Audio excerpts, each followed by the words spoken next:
Jai students, we are studying chapter number 11 from geography.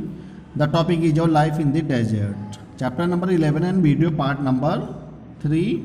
In this video, students, we will discuss about of the human settlement and activity in the Sahara Desert. तो हम पढ़ रहे हैं about of the desserts. तो desserts हमारे क्या होते हैं, दो प्रकार के होते हैं, है ना, hot desert and cold desert. तो अभी हमारी जो डिस्कशन चल रही है over the view of our hot desert. तो हॉट डेजर्ट कैसे होते हैं, where are our the normally जो टेम्परेचर हाई होता है and always near about 250 degree Celsius.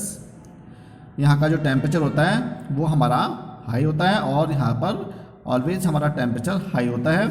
और due two of the high temperatures our vegetations and flora and fauna life are very difficult are found in the air and the life of this region people is very difficult. तो today we are starting we will discuss about of the human settlement and their activities. अब यहाँ के लोगों की activity क्या होती हैं, तो जैसा कि यहाँ का जो एनिमल है, कॉमन एनिमल है हमारा कैमल, जो कि सीप ऑफ द डेजर्ट के नाम से जाना जाता है. तो ये हमारा एनिमल होता है जिस पर हमारा मेजर एक्टिविटी इस पर डिपेंड करती हैं. तो हमारा ट्रैवल के रूप में भी इसको यूज़ करते हैं और खेतीबाड़ी करने के लिए भी, और इसके अलावा ट्रांसपोर्टेशन का भी कार्य हमारा most of this region cover to our the with the help of the camel की मदद से लिया जाता है. तो ये हमारा रेगिस्तान है जहाँ पर हमारा जो यहाँ की एक्टिविटी होती है, यहाँ के लोगों की यहाँ से ट्रैवलिंग के लिए एक स्थान से दूसरे स्थान के लिए जाने के लिए ये लोग कारवा की मदद से इनकी हेल्प से इस रेगिस्तान में ये वॉकिंग करते हैं. और यहाँ के सेटलमेंट्स कहते होते हैं सेटलमेंट्स अक्सर most of this region cover to the हमारे ये ज़्यादा कच्चा हाउस जिसको हम कहते हैं, ये इस तरह के हाउस यहाँ पर पाए जाते हैं. तो यहाँ की एक्टिविटी जो होती हैं पशुपालन करना और इसके अलावा ये भी कहा जाता है यहाँ पर कि हमारी जो मिस्र की नदी थी वो इस सारा डेजर्ट में यहाँ पर फ्लो होती थी and the water availability is not enough so here. और इसके अलावा यहाँ की जो एक्टिविटी होती है इन लोगों की एनिमल रियरिंग, हर्डिंग करना, पशुपालन करना और उसके जो प्रोडक्ट होते हैं, तो these are the settlement, these are the house of the in the Sahara desert. यहाँ के लोगों के house, most of the house are small houses are built they and these are house type of the kachcha and pucca, दोनों ही प्रकार के यहाँ पर house पाए जाते हैं. तो यहाँ के सेटलमेंट, ये हमारे सेटलमेंट कहलाते हैं. तो the people of the Sahara deserts build their settlements and they survival in the hot climatic conditions. तो today we are starting human settlements and the activities. तो यहाँ के लोगों की क्या एक्टिविटीज़ हैं, लेट अस स्टार्ट. तो human activities are more likely to affect the habitat in the area the permanent water oasis and the where water comes close to the surface. तो यानी कि यहाँ पर हमारा वाटर की अवेलेबिलिटी कम होती है, लेकिन हमारे कुछ डेजर्ट रीजन में कुछ क्षेत्र में ऐसी एरिया होती है जहाँ पर हमारे वाटर की अवेलेबिलिटी होती है जिसको हम ओसिस के नाम से जानते हैं. तो वहाँ पर ये लोग अक्सर अपने सेटलमेंट बनाते हैं और परमानेंट सेटल भी वहीं पर बनाते हैं. तो these area have good growth of the date palm and everywhere the festivals they are the developed the plantation and they settlers grow the wheat, barley, millets etcetera. अब इन क्षेत्रों में क्या होता है, जहाँ पर ओसिस होते हैं वहाँ पर ये डिफरेंट टाइप की जो प्लांटेशन है, जैसे पाल्म है, डेट हैं, ये हमारे टाइप की प्लांटेशन यहाँ पर होती है. और इसके अलावा ओसिस रीजन पर ये लोग थोड़ी बहुत जो यहाँ पर खेतीबाड़ी भी करते हैं, barley, millet and wheat also they are grow here and which require less than water. अब ऐसी क्रॉप्स यहाँ पर होती हैं जो जिनमें पानी की मात्रा की कमी होती है या वो कम मात्रा में अपने आप को सर्वाइवल कर पाते हैं, इस तरह की ये खेतीबाड़ी इन क्षेत्र में करते हैं. तो Egypt has a cotton cultivation in the certain regions have black soil. अब हमारे इजिप्ट जो एक सभ्यता थी जिसको मिस्र की सभ्यता कहा जाता है, तो यहाँ पर हमारी कल्टिवेशन का जो कार्य होता था वो कॉटन का होता था और certain region have their black soil, क्योंकि इस क्षेत्र में हमारी ज़्यादातर जो है हमारी ब्लैक सॉइल पाई जाती है, काली मिट्टी पाई जाती है, जिस कारण से यहाँ पर इस सभ्यता में, मिस्र की सभ्यता में कॉटन की उत्पादन सबसे ज़्यादा होता था. तो हमारा कॉटन जो है ब्लैक सॉइल एक गुड क्रॉप देती है. And the majority of the people who live in the desert located in Egypt, Morocco, Mauritania and the Algeria although ethnically many different groups exist. अब इन क्षेत्र में हमारे जो मेजॉरिटी सबसे ज़्यादा जो लोगों की है मिस्र की सभ्यता की है, मोरक्को की हैं, Mauritania, Algeria although ethnically many different of the groups exist here and Berbers Arabized Berbers and numerous African groups such as the Nubians, Zagawana and Sugani make up the vast majority of the 2.5 million inhabitants of the Sahara Desert। तो Sahara Desert जो है हमारे different type की community के people के लोगों के लिए जाना जाता है, जहाँ पर हमारी लगभग 2.5 मिलियन इनहेबिटेंट्स यहाँ पर ये कम्युनिटी के लोग पाए जाते हैं या अपने ये सेटलमेंट्स यहाँ पर बनाते हैं। The considering the vast expanse of the Sahara desert it is the head one of the lowest population density of the earth. लेकिन यदि हम इसकी लोकेशन और पॉपुलेशन के बारे में डिस्कस करें तो यहाँ पर हमारी सारा डेजर्ट में जो लगभग पूरे जो अर्थ की हमारी सबसे कम पॉपुलेशन इस डेजर्ट पर, इस रीजन पर रहती हैं। The various tribals of group are mostly nomadic, और यहाँ के जो ज़्यादातर जो जनजाति के लोग हैं वो ट्राइबल पीपल हैं, यानी कि जनजाति के लोग हैं, और ये हमारे most of the people are nomadic, घुमंतु टाइप के लोग होते हैं, यानी कि एनिमल रियरिंग हर्डिंग करना इन लोगों का व्यवसाय है। And largest tribals are the Tuareg and the Bedouins. तो ये मेजर कम्युनिटी के लोग हैं जो हमारे सारा डेजर्ट में पाए जाते हैं, टोरेग एंड बेडोइंस। तो let us start our two major community of this region, Tuareg and Tuareg people.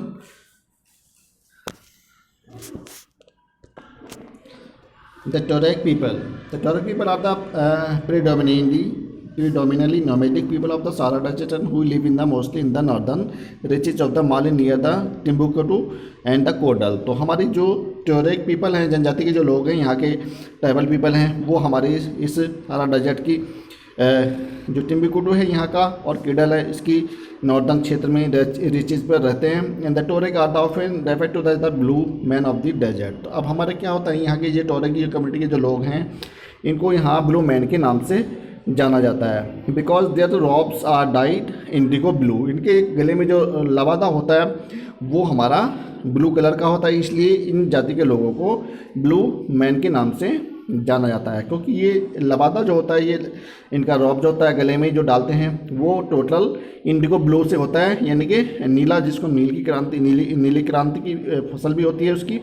तो ये इसी से डाई के वावा कपड़ा होता है, इसको ये लबादा के रूप में गले में डालकर रहते हैं। The Tuareg are of in the repertoire as the blue and they live in the small tribe of with the 30 and 100 people family members and have the tamed camels, goats, cattle and chickens which is the grazed in the land area। अब यहाँ पर लोगों का जो व्यवसाय है animal rearing herding करना, और इसमें हमारे जो एनिमल्स आ जाते हैं गोट्स, कैटल, चिकन्स एक्सेट्राज, ये इनको एनिमल हर्डिंग कराना, ग्रेज कराना इन लोगों का व्यवसाय है। Government process milk, make butter, prepare animals skins, make clothes and the breeding of the skin, collect and firewood of the water. तो ऐसा कहा जाता है कि एनिमल से डिफरेंट टाइप के प्रोडक्ट ये लोग बनाते हैं, और इसके अलावा इनकी जो स्किन होती है इन एनिमल्स की, इनकी स्किन को भी ये लोग यूज़ में लाते हैं।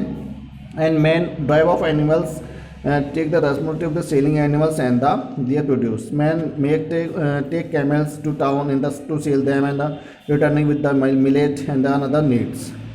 अब इन एनिमल्स के प्रोडक्ट को, ये डिफरेंट टाइप के जो प्रोडक्ट इनसे बनाते हैं, इनको मार्केट में सेल कर देते हैं, और इसके अलावा जो एनिमल्स भी मार्केट में ये सेल करते हैं। तो इससे ये अपनी जो ज़रूरत की जो चीज़ें होती हैं, जो मिलेट होते हैं, वो ये अपनी वो सब चीज़ें खरीद कर ले आते हैं। ऐसे ही लोगों का जो लाइफ होती है वो सर्वाइवल होती है।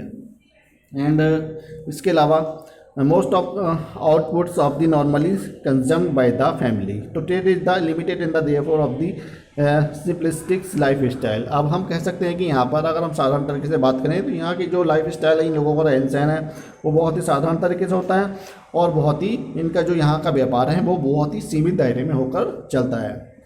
तो this is the type of the life lead in the Sahara desert of the Tuareg people. And Bedouins people की अगर हम बात करें तो बेडोइंस पीपल जो होती हैं यहाँ की, Bedouins people are the Bedouins people जो होती हैं हमारी Bedouin people,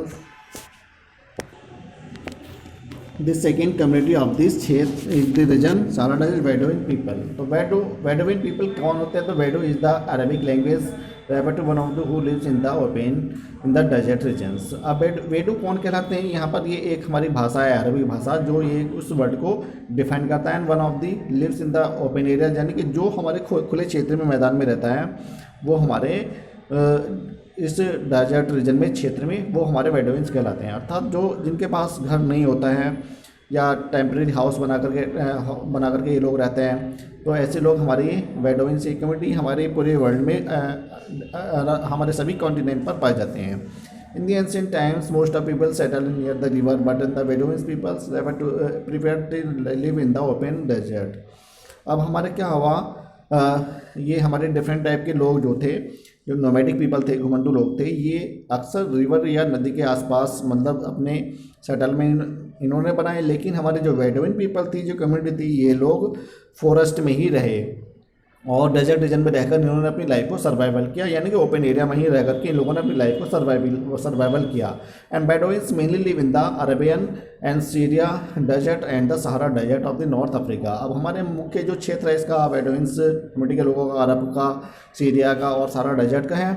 and the Bedouins are seen as the Arab culture and the purest representative, and they continue to be the hailed of the other Arabs as idols. Arabs, especially because of their rich oral poetic traditions, their the herdings lifestyle and their traditional code of the honor। अब यानी कि जो इनका व्यवसाय है वो जो इनके एंसेस्टर से, इनके पूर्वजों से जो मिला है, पशुपालन करना, व्यापार करना, जो भी छोटे मोटी जो एक्टिविटी होती हैं उसी से ये लोग अपना व्यापार, अपना कारोबार चलाते हैं।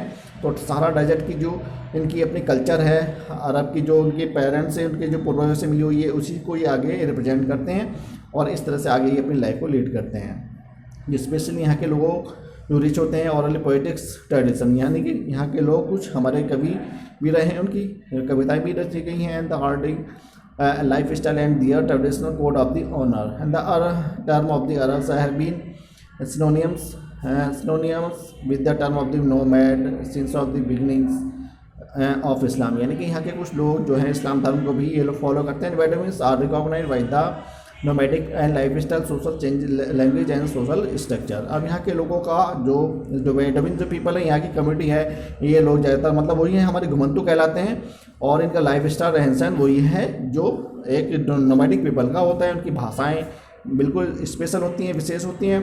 And social structure also. The culture and Bedouins have different facial features, by the which way they can distinguished with the from other Egyptians, and they generally dresses differently। अब यहाँ के जो बेडोइंस पीपल हैं, यहाँ के इनकी अपनी सभ्यताएं होती है, अपनी कल्चर होती है और इनके फेस, इनके जो बॉडी स्ट्रक्चर है वो भी इनकी अपनी पहचान को बताता है और उसी से ये पहचाने जा सकते हैं, क्योंकि इनकी जो सभ्यता थी, मिस्र के वासी थे, इनके जो पूर्वज थे और जनरली उनकी जो वेशभूषा है वो वहीं से इनको मिली हुई है, अडॉप्टेड है। And the Bedouins man wear long robes and red and the white are the white head and cover at the place by the एगस ब्लैक कॉर्ड। अब ये एक गले में एक लबाता, लाल रंग का लबाता पहनते हैं और इसी से इन लोगों की पहचान होती है कि ये हमारे एक जो हमारे इजिप्शियन सभ्यता के रहने वाले हैं और उसी से इनकी पहचान हो जाती है। इनकी जो ड्रेस होती है ये हमारी थोड़ा डिफरेंट होती है। The Bedouins womens usually wear the brightly coloured and the long dresses, but and when they go to outside of the white dress in the abaya in the thin long black coat और covered to the with the shiny embroidery, and they always cover their head and the hair when they leave their the house with the thara black things and shawls। तो यहाँ की जो महिला होती हैं अक्सर ये ब्राइटली यानी कि चमकीले कपड़े वेशभूषा को पहनना पसंद करती हैं और इनके मुंह पर जो लबादा होता है, अर्थात अपने मुंह को, अपने पूरे फेस को, बॉडी को कवर करके चलती हैं और मतलब एम्ब्रॉयडरी टाइप के जो कपड़े होते हैं शाइनी वाले, इस तरह के चमकीले कपड़े ये पहनना पसंद करती हैं। महिलाएं यहाँ की अक्सर जो है इनके बाल जो होते हैं पूरे तरह से अपनी बॉडी को कवर करके रखती हैं, हेड से लेकर के head and hair when they leave their house with a थारा ब्लैक थिंस सॉल, यानी कि एक काले कपड़ा सा होता है जो अपने पूरे मुंह को कवर करके रखती हैं। तो इस तरह के पहनावा इन लोगों का यहाँ पर होता है। And you have notice the both of the tribals discussed have in the long robes, यानी कि दोनों ही ट्राइबल के जो लोग हैं हमारे ये एक तरह का लंबा जो लबादा होता है, कपड़ा होता है गले में, ये डालकर रहते हैं। And impact of the modernisation. अब इस पर हमारा सभ्यता पर कैसे मॉडर्नाइजेशन का इम्पैक्ट पड़ा। तो Egyptians enjoy the relatively the well developed the tourism industry and the pyramids and the Sphinx and which of these were the wonders of the world carry on largest city in the Sahara Desert। अभी हमारा Sahara desert में क्या है, इन लोगों का जो रहन सहन है जो आगे बढ़ा वो इनका मिस्र की सभ्यता से से ही आगे बढ़े। मिस्र की सभ्यता थी हमारी इजिप्ट सभ्यता जो कभी हमारी मिस्र के नाम से जानी जाती थी, और यहाँ पर बड़ी स्तर पर जो टूरिज्म इंडस्ट्री है जो, और इसके अलावा यहाँ पे पिरामिड हैं और स्पाइनेक्स हैं जो यहाँ पर हमारे पूरे वर्ल्ड के संसार की जो आश्चर्यजनक कहलाई जाती हैं।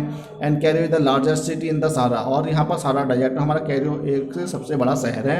And economically Algeria in the Chad important centers for the large oil resources have the recently been found there here। अब यहाँ पर हमारे क्या है, कुछ हमारे मिनरल्स भी यहाँ पर पाए जाते हैं। अल्जीरिया क्राउड और इम्पोर्टेंट सेंटर हैं यहाँ पर हमारे बड़े स्तर पर जो हमारी आर्थिक स्थिति को सबसे बेहतर बनाते हैं। And large oil resources have recently been found here, और इसके अलावा अन्य संसाधन भी यहाँ पर पाए जाते हैं। And rich phosphate reserve are the present in the Morocco and the Western Sahara, but as for the Central Sahara regions, no significant economic activity take place there। अब सारा डेजर्ट हमारा जो इसका मध्य केंद्र है सहारा का रीजन, तो यहाँ पर हमारा मोरक्को का वेस्टर्न का जो पार्ट है उसको कवर करता है, लेकिन जो यहाँ पर इकोनॉमिक एक्टिविटी जो हैं वो इस स्थान पर देखने के लिए कम मिलती हैं। तो there the tribals mans have started migrating in the search of the work developing the industries. यही कारण है कि यहाँ के लोगों ने बड़े स्तर पर माइग्रेशन करना शुरू कर दिया है, यानी कि एक स्थान से दूसरे स्थान को जाना शुरू कर दिया है, क्योंकि अपनी वो रोजगार की तलाश में वो एक स्थान से दूसरे स्थान को जाना शुरू कर देते हैं। माइग्रेशन का कार्य किया डेवलपिंग इंडस्ट्री के, यानी कि यहाँ पर क्षेत्रों पर जो कुछ हमारी इंडस्ट्री का डेवलपमेंट भी हुआ है। Growth of has the comments in the improvement of the roads and the other means of communications। airports, buildings, structures have also come up in the urban centers। अब यानी कि हमारे जो क्षेत्र हैं यहाँ पर अर्बन वाले क्षेत्र हैं, अब उनमें वहाँ पर हमारा कुछ डेवलपमेंट हुआ है, रोड इंस्ट्रक्शन भी हुआ है, और इसके अलावा कम्युनिकेशन के साधन मीन्स ऑफ कम्युनिकेशन के साधन में भी डेवलपमेंट हुआ है, रोड्स बननी शुरू हुई हैं, इम्प्रूवमेंट हुआ है। एंड इसके अलावा यहाँ पर एयरपोर्ट्स भी बनाए गए हैं। और truck and modern transport are the replacing the as old camels as goods carriers. तो यहाँ पर ट्रांसपोर्टर के रूप में अभी भी जो है कैमल्स को तो यूज़ होता है, लेकिन अब थोड़ा सा जो है कैमल के स्थान पर कुछ ऐसे व्हीकल्स, कुछ ट्रांसपोर्ट के साधनों को भी रिप्लेस किया गया है, जिससे यहाँ पर सामान लाने ले जाने का कार्य किया जाता है। तो अब थोड़ा सा कैमल के स्थान पर अभी व्हीकल्स वगैरह भी यूज़ करते हैं, लेकिन अभी भी कुछ क्षेत्र में यहाँ पर कैमल्स को ट्रांसपोर्टेशन के साधन में यूज करते हैं। With the development of activities and traditional life of the undergoing large scale changes. अब इन सब चीज़ों ने क्या हुआ, बड़ा स्तर का परिवर्तन इस क्षेत्र में लाया है। The tribals of the reducing the number of the fadings away modernisation, यानी कि अब जैसे जैसे आधुनिकीकरण हुआ है इन लोगों ने अपने रहन सहन अपने स्तर में भी चेंज किया है। तो life of style and the trade and the migration and animal herding, these are several types of the activities in the हमारे सहारा डेजर्ट रीजन में। तो ये हमारा सहारा डेजर्ट रीजन है, जो कि हमारा कैमल है जो यहाँ पर ट्रांसपोर्टर के रूप में, और इसके अलावा जो कारवा के रूप में ये लोग एक स्थान से दूसरे स्थान को आने जाने के लिए इन कैमल को इस्तेमाल करते हैं। तो ये कैमल होते हैं जो हमारे कारवा के रूप में ये लोग ग्रुप बना करके एक साथ one place to another place they goes, वे एक स्थान से दूसरे स्थान को जाते हैं। तो ये कहलाते हैं हमारे नोमैडिक टाइप लाइफ। और the major part of this desert region is the हमारा सैंड एरिया। तो students, this is the our hot dry region Sahara desert. And the next video we will discuss about of the cold desert of Ladakh, जो कि हमारा India का होगा। In the next video में हम Ladakh desert के बारे में डिस्कस करेंगे, जो कि हमारा कोल्ड डेजर्ट के नाम से जाना जाता है। तो students, thank you and have a nice day.